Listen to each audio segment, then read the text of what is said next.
estou falando, né? É um texto conhecido. Abra aí a sua Bíblia no livro de Romanos, no capítulo 7. Na hora que você abrir, baixe a sua fronte e vamos orar ao Senhor para que Ele fale agora nesse momento através do que o apóstolo Paulo escreveu para nós aqui nessa noite. Oremos. Querido e amável Deus, bondoso Pai, estamos aqui com a Tua palavra aberta nesse momento, Senhor. Amém. Sabemos que nós temos essas preocupações, esses problemas, essa situação na nossa vida. E também sabemos, Senhor, que Tu tem a resposta para tudo que nos traz preocupação e perplexidade. Por isso, Senhor, rogamos nesse momento que o Teu Santo Espírito fale conosco através da Tua palavra e que o Teu Santo Espírito nos instrua e nos dirija da melhor forma para que nós possamos encontrar, Senhor, em Ti as respostas que nós precisamos e a força necessária, Senhor, para nós encontrarmos, Senhor, consolo, resposta e força em Ti e na Tua palavra. Em nome de Jesus. Amém. Amém. O versos é o 15 ao 25.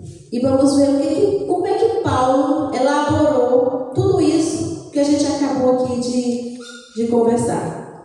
Ele diz o seguinte, verso 15 ao 25. Encontraram? Porque nem mesmo compreendo o meu próprio modo de agir, pois não faço o que prefiro e sim o que detesto. Não foi isso que a gente conversou agora? Verso 16. Ora, se faço o que não quero, consinto com a lei que é boa. Neste caso, quem faz isso já não sou eu, mas o pecado que habita em mim.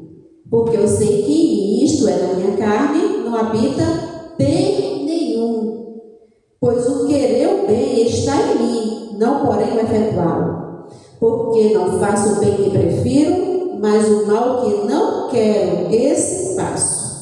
Mas se eu faço o que não quero, já não sou eu quem faz, e se o pecado que habita em mim.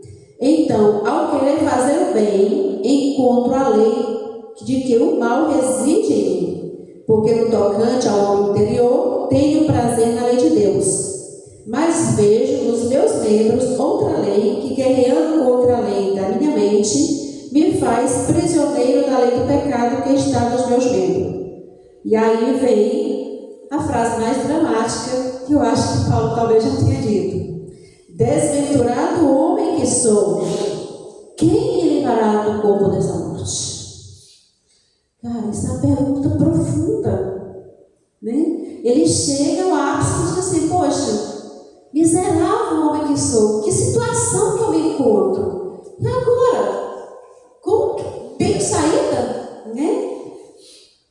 Vou parar por aqui por enquanto, depois a gente vai ver o restante. Então a situação agora que a gente vê é muito complicada, né? E o que a gente pode extrair desse texto aí até o momento? Primeiro, a gente vê que mesmo os santos, e aqui eu estou me falando especificamente do apóstolo Paulo, um dos grandes apóstolos, um homem missionário por excelência, um homem tremendo diante da presença de Deus, mesmo os homens santos também tinham dificuldade, lutavam com a natureza pecaminosa. A mesma situação que nós enfrentamos, homens como Paulo também enfrentavam, também lutavam contra essa natureza pecaminosa. Por isso, a primeira coisa que nós devemos entender é que todos nós, como seres humanos, toda a humanidade, está na mesma condição, independente de quem somos. Então, nós devemos reconhecer essa condição, é o nosso primeiro passo, reconhecer essa condição para poder combater, né? E aqui eu achei interessante, no livro intitulado 33 Estratégias de Guerra, do escritor Robert Greene, ele diz o seguinte, a primeira coisa a fazer, né, no termo das 33 estratégias, essa primeira é avaliar e conhecer o cenário e os seus oponentes, os internos e os externos. O primeiro é preciso vencer as próprias dificuldades. Então, dentro da estratégia de guerra, a primeira coisa é conhecer, é saber quem é o oponente, é conhecer o oponente. Então, tem tudo a ver com essa questão da natureza pecaminosa. Primeiro, você tem que conhecer reconhecer, saber que você tem essa natureza e que você precisa conhecê-la para você poder enfrentar. Não tem como você vencer um inimigo que você não conhece. Então, o primeiro passo é você tem que reconhecer. E essa vontade, essa tendência para o mal, ela surgiu desde que o homem pecou. E a gente vê isso claramente lá no capítulo 3 de Gênesis, quando Adão e Eva desobedeceram a Deus, tomaram o fruto, comeram e caíram em pecado. Aí Adão e Eva se esconderam, sentiram vergonha, porque tinham desobedecido a Deus. Então nós devemos estar cientes que a partir daquele momento, uma força exterior maligna passou então a impelir, o homem a fazer o que é errado. Então aqui a gente tem que ter um cuidado tremendo. Então, se eu tenho uma força que me impele a fazer o mal, eu não posso agora me apropriar disso e usar isso como desculpa para assim, não, então se é assim, não tem jeito, então eu tenho que fazer assim mesmo, vou deixar assim mesmo, Então, aí entrar naquela questão de eu sou assim, nasci assim, já nasci desse jeito, vou continuar desse jeito, então não tem como, não. Se eu entrar nessa situação, se eu pensar dessa forma, então ele já não vai ter mais salvação para mim. Não tem mais como sair da situação. É exatamente entender que eu já tenho essa natureza, eu tenho então que reconhecer para poder encontrar um caminho para vencer essa situação. Porque ainda no capítulo 4 já de Gênesis, no capítulo 3 a queda, no capítulo 4 eu queria que vocês abrissem a Bíblia aí no capítulo 4, deixem aberto aí o livro de Romanos da capítulo 7, que a gente ainda vai voltar nele, mas vamos dar uma passeadinha até o capítulo 4 de Gênesis, que aí Deus já, no capítulo 4, Deus vai ensinar como vencer a vontade para fazer o mal, já no capítulo seguinte, capítulo 4, o verso 7, quando há aquele problema entre Abel e Caim, e Caim se vira contra o irmão, e fica zangado com o irmão, fica irado porque Deus se agrada da oferta do irmão, não se agrada dele, e se ira por causa disso.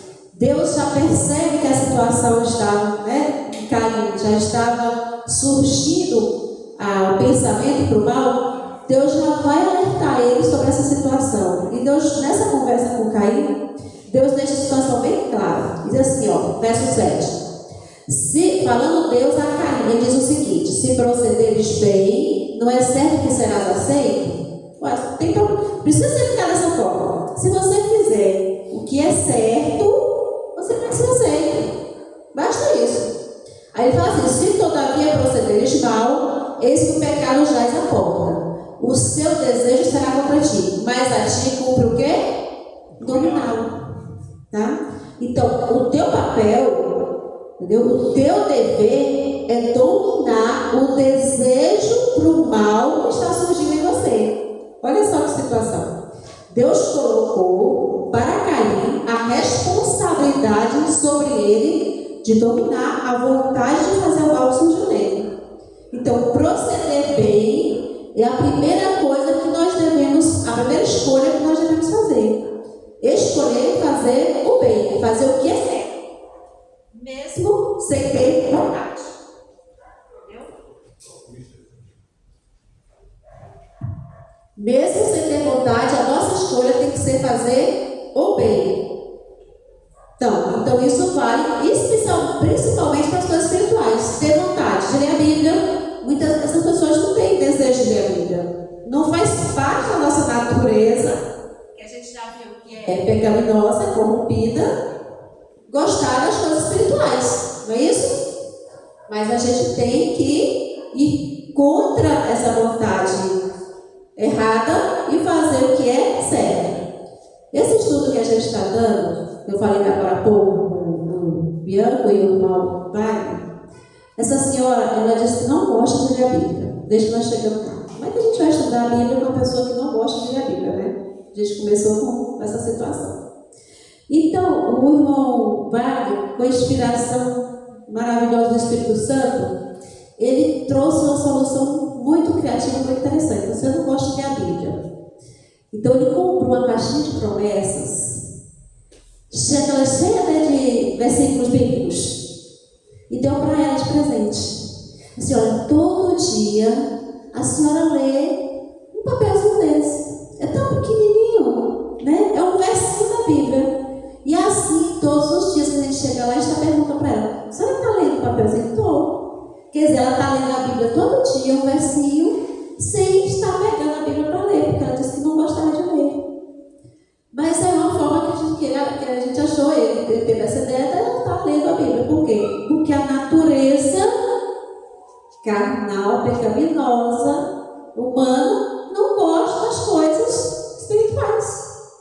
E agora ela está começando a ler isso, está levando ela a se agradar de ler alguma coisa. Com o tempo, isso vai fazer aquilo que é bom, que é o bem, mesmo sem ter vontade. Então, ler a Bíblia, orar, testemunhar, são coisas que a gente tem que fazer, mesmo sem ter vontade. Um exemplo da Bíblia, o profeta Jonas, ele foi para Nínive pregar. Ele foi de boa vontade? Não, ele foi sem ter vontade. Mas ele foi. Entendeu? Mesmo sem ter vontade, ele foi. Então Deus disse bem claro aqui, quando ele falou para Caim, que não era dever de Deus, né, dominar a nossa vontade. Mas é nosso dever dominar a nossa vontade de fazer o mal. Esse não é papel de Deus. É nosso, não de Deus, né? E nós devemos também, outro ponto, disciplinar, né? Ter disciplina na nossa força de vontade. Na nossa vontade, tá? Ter disciplina e forçar a nossa vontade. Como o próprio Paulo, lá em 1 Coríntios 9, 27, diz: eu expurgo meu corpo e reduzo a escravidão. Paulo está dizendo assim: eu dou disciplina ao meu corpo, a minha vontade, eu subjugo para fazer aquilo que é certo, o que é bom. Porque ele sabe que a tendência dele também, como todos nós, às vezes era fazer o que não era bom, entendeu? Então, quando a gente está, por exemplo, um dia bom, chuvoso, né, dia agradável, a gente acorda, basta as cobertas, dá vontade de trabalhar? Se a gente puder, a gente não fica debaixo da coberta o dia todo sem poder trabalhar? Se a gente deixar, fica, né? Mas não deixa de trabalhar? Não, né? Vai trabalhar. Né? Tem que ir trabalhar, por quê? Porque precisa ganhar dinheiro, né? Precisa pagar as contas, né? Você já chegou no trabalho e disse assim: olha, chefe, eu não vim trabalhar não, porque estava chovendo. Você já fez isso alguma vez? Às vezes a gente diz isso na igreja: ah, não, foi no culto, não estava chovendo. Né? Que é questão de, talvez, prioridades? Ou talvez porque a gente sempre tende a dar mais valor ao dinheiro do que a outras coisas. Né? Nossa tendência para o mal, a querer sempre coisas, né, dar valor a coisas do que, né, coisas que são menos importantes. A gente prioriza muitas vezes mais o material. Né?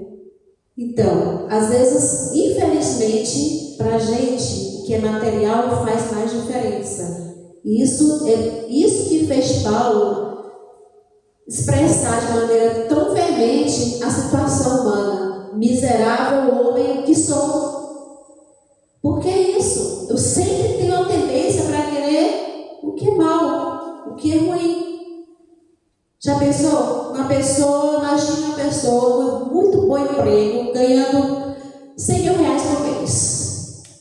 Aí o cara fica desanimado com o colega lá, não dá certo com o colega não trata ele bem, ou não falou legal com ele, ou porque não estava valorizando ele chega para o chefe, olha, não vou mais trabalhar não, porque o colega não fala comigo direito, porque não está valorizando o meu trabalho, tudo, não vou mais trabalhar não.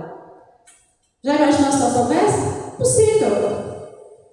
Mas na igreja, quantas vezes a gente não pode ter pensado nisso, né? Se deixar o carro, vamos vir à igreja, porque o fulano não valorizou o trabalho dele, ou porque o fulano não falou com ele direito, ou por isso ou por aquilo. Qual a diferença? Porque nós valorizamos mais o material do que o espiritual? Será que é por isso? Então, é o nosso lado natureza humana, nosso lado carnal, que fala mais alto, né? Então a gente vê que as pessoas dão mais prioridade, às vezes, ao material do que ao espiritual. Então nós devemos fazer o que é certo, mesmo sem querer. É a única forma de você estar dando um passo a favor de vencer essa natureza, é fazer o que é certo, mesmo sem querer, mesmo contra a sua vontade. Ler a Bíblia, mesmo sem ter vontade. Eu não estou muito afim de ler a Bíblia hoje, não. Vai lá, pega a Bíblia e vai ler. Né? É com a leitura, com o hábito da leitura, que isso vai desenvolver o desejo de ler mais. E a igreja, né? Hoje eu não estou afim de ir à igreja. Mas por quê? Porque a sua natureza carnal, eu não gosto da igreja, né? Você tem que desenvolver muito mais o seu lado espiritual. É aquela velha história que a gente já conhece, daqueles dois cachorros que ficam brigando com o outro, o bom e o mal. Quem é que vai ganhar? O que você alimentar mais. Você vai alimentar mais a natureza espiritual ou a natureza carnal? Aquela que você mais alimentar é aquela que vai ganhar. É aquela que vai estar mais forte. É aquela que vai lhe dominar. É aquela que vai controlar a sua vida. Se envolver com as atividades da igreja. Quantas pessoas não se envolvem com as atividades da igreja simplesmente porque não tem vontade? Não é nem porque não tem a capacidade, não. Porque não tem vontade mesmo. Porque as atividades da igreja são tão variadas que você pode fazer 1001 coisas. De mais variadas formas você pode ajudar. Você pode colaborar, você pode estar envolvido, né? Mas às vezes falta vontade. Ler um livro do Espírito de Profecia, outro livro que possa somar, que possa acrescentar, que possa fundamentar mais ainda a sua fé. Às vezes falta um livro, né, cansativo, é isso, aquilo. Ler, vai muito bem. Então, às vezes a gente não quer. Mas é importante que a gente vença essa má vontade. Suportar críticas sem reagir é fácil? Não, nunca é fácil, né? Mas fazer sem ter vontade. Perdoar quem não merece, né? Se fosse para perdoar só quem merece, Jesus não tinha dito para a gente perdoar os inimigos, né? Dar o outro lado da face. Então a gente tem que fazer aquilo que a gente não tem vontade. É a única forma. E aí a gente chega no ponto. E aí vai estar tudo certo? Não. Ainda não. Porque mesmo assim, outro ponto que a gente aprende, mesmo assim, ainda a gente nunca vai ser perfeito. E agora? Nem assim a gente vai conseguir. Não, nem assim. Nós nunca vamos conseguir vencer nossa natureza. Sozinhos? Nunca. E aí que a gente lembra que o texto não terminou. Vamos voltar lá? Romanos 7. Nós não concluímos o texto. Vocês se lembram que a gente só foi até o 24? Verso 24, nós vamos ler agora o 25.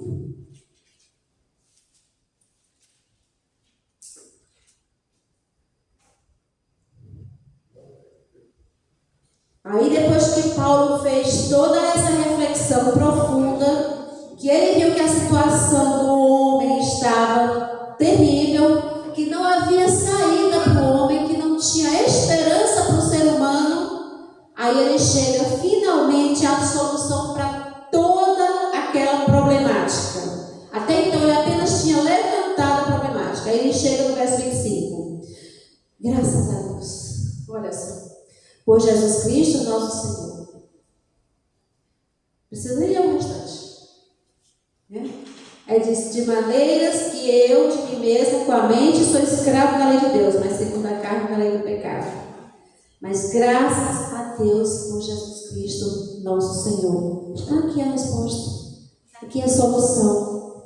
Paulo agora encontrou alívio diante de toda aquela problemática, ele encontrou solução. Porque em Jesus nós temos a resposta, nós temos a solução. Jesus sabe que nós não podemos vencer nossa natureza por nós mesmos. Jesus sabe o quanto nós queremos fazer o que é certo e que às vezes nós não conseguimos, né? Ele sabe quando às vezes a gente fica angustiado porque a gente queria ter feito aquilo direito, a gente não conseguiu, e a gente às vezes chora, a gente olha para trás chateado, angustiado porque a gente fez algo que feriu, que machucou, e a gente não queria ter feito aquilo, e aquilo só que desagradou a ele, e ele sabe que a gente está chateado, arrependido, amargurado por aquilo ali. Ele sabe disso. E ele quer ajudar. Ele quer nos ajudar em fazer por nós. Quer fazer por você o que você não pode. Ele quer transformar a minha e a sua vida. Lá em João 15, verso 5, o que ele diz? Porque sem mim nada podeis fazer. Ele sabe que nós somos frágeis, nós somos pó. Ele sabe que sozinhos a gente não consegue. Por isso é que ele se coloca totalmente à disposição. Só ele pode nos cobrir com a sua justiça. E nos cobrir com a sua justiça, aí sim nós podemos e nós conseguimos. Queridos, nós estamos numa guerra contínua. Desde o dia que nós aceitamos a Jesus como nosso Salvador e Senhor, nós passamos das trevas para a luz. E nós lutamos no campo de batalha.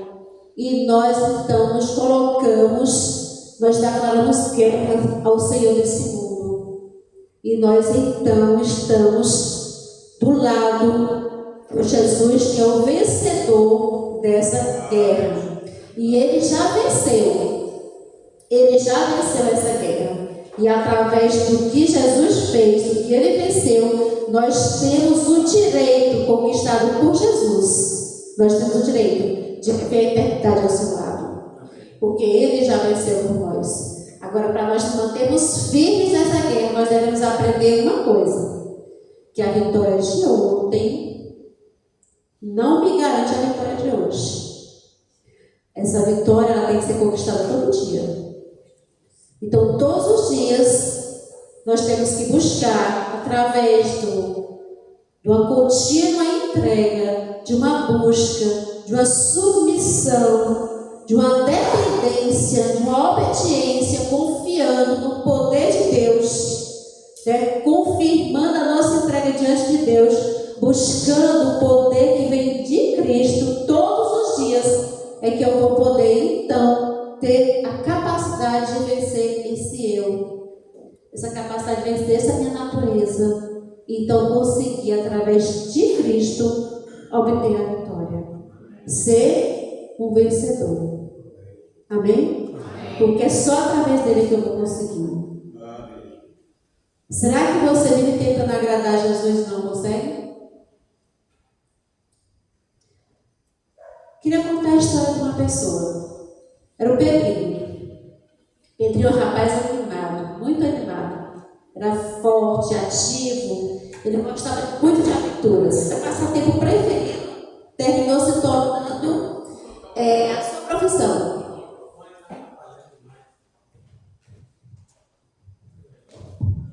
Seu passatempo preferido terminou se tornando a sua profissão. Junto com o irmão, ele gostava muito de pescar. E ele se tornou um pescador. E ele gostava de navegar no lago lá perto da sua casa. Ficava muito feliz quando eles levavam, então, o sustento para casa, né? No seu barquinho lá cheio de peixes. Até que o Pedrinho, ele era muito interessado nas coisas espirituais. E ele ficou impressionado com um homem que apareceu lá, um homem que queria pregar o evangelho pelo mundo todo. O nome desse homem era Jesus. E aí o Pedro largou tudo que ele estava fazendo e começou a viajar com ele, né? E ele ficou tão admirado com o que Jesus fazia, com a bondade daquele Messias, que ele pediu até para Jesus se afastar dele, porque ele se achava muito indigno, né? De estar na presença de Jesus, não queria que Jesus se contaminasse com a natureza dele. Pedro queria muito, mas muito amar a Jesus, queria agradar a Jesus. E ele sempre dizia para Jesus que morreria por ele. Pedro amava muito a Jesus, né? Um dia tentaram prender Jesus e Pedro defendeu com uma espada, cortando a orelha do soldado, de tanto que Pedro defendia Jesus. Aí o que Pedro mais queria era demonstrar para todo mundo o quanto que ele amava Jesus. Mas deu tudo errado. Uma pessoa disse para ele que tinha visto ele com Jesus, mas Pedro negou. 2, 3 vezes. Que decepção, né? Pedro saiu correndo. Não entendia, ele queria tanto, mas ele não conseguiu. E agora, como ele conseguia fazer? Ele não tinha conseguido, tanto que ele amava Jesus, ele não tinha conseguido se manter fiel. Mas depois, sabe o que aconteceu? Jesus deu outra chance para Pedro. Você alguma vez já se sentiu como Pedro? Você quis muito agradar a Jesus, mas não conseguiu? Às vezes eu me identifico muito com Pedro, sabe? Muitas vezes na minha vida eu já me identifiquei com Pedro. E o bom é que da mesma forma que Jesus tratou Pedro, Ele também trata a gente hoje. Ele deu uma chance para Pedro. E Ele também dá uma chance para cada um de nós hoje. Não somente uma. Ele dá até 1000 vezes, 1000 chances, se a gente precisar, se a gente pedir. Sabe por quê? Porque Jesus nos ama. Da mesma forma como Ele amava Pedro, Ele também nos ama. Amém. Então Jesus está sempre disposto a nos dar chances. Quantas chances nós precisamos? Basta apenas que a gente esteja disposto a buscar esse perdão de Jesus. E nunca devemos nos esquecer, queridos. E eu queria deixar esse último verso aqui para a gente nos despedirmos nessa noite. Filipenses, capítulo 2, verso 13. Com ele eu me despeço nessa noite. Filipenses, capítulo 2, verso 13. Diz o seguinte: porque Deus é quem efetua em vós tanto querer como realizar, segundo a sua boa vontade. É Deus quem realiza em nós o que nós precisamos. Então, entregue-se a Deus. Permita que Ele realize tanto o querer dEle como a boa vontade dEle na sua vida. E assim, essa sua natureza, essa minha natureza pecaminosa será vencida, será transformada pelo poder desse Deus maravilhoso. Amém? Amém. Esse é o meu desejo, a minha oração por cada um de nós nessa noite. Amém. Vamos ficar todos de pé e vamos entoar para nos despedirmos do hino 371. Cada vez mais puro.